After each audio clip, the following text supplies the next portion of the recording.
Hello guys, দেখো মামাম এখন ঘুরে বেড়াচ্ছে। মামাম কালকে থেকে কি আছে? কালকে থেকে মামামের ফার্স্ট টার্ম পরীক্ষা। হ্যাঁ, আমি জানো ময়ূরের রচনাটা বলতেই পারছি না, মুখস্থ হয় শুধু একটা একটা লাইন মুখস্থ হয় না। ব্যাস, তাহলে কি করে তুমি লিখবে? আইডিয়া আমার একটা কাজ করলে হয়, বোঝে না, আমি একটা ছোট ছোট করে লিখে দেবো খাতার মধ্যে, পেজটার মধ্যে কিছু দেবো, তারপরে দেখে দেখে লিখে নেবো, নয় বেঞ্চে এভাবে লিখে নেবো আর দেখে দেখে লিখে দেবো। হ্যাঁ টুকলি, হ্যাঁ, আমি কি করে মুখস্থ করবি? একটা লাইনও মুখস্থ হচ্ছে না।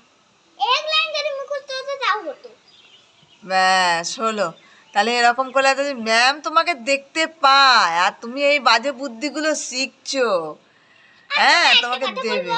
ভূতুতে বলো না, ভূতুতে ম্যাজিক করে আমাকে লিখে দিতে, কেন গাব্বুর মতোই আমি পুরো জানো ওই গাব্বুর মতো হয়ে গেছে। গাব্বু সব ফসল পারে না, আমি সব ভালো পারছি না। আর ভূতুতে বলো না আমাকে ম্যাজিক করে ভূতুকে লিখে দিতে। ডাকবো?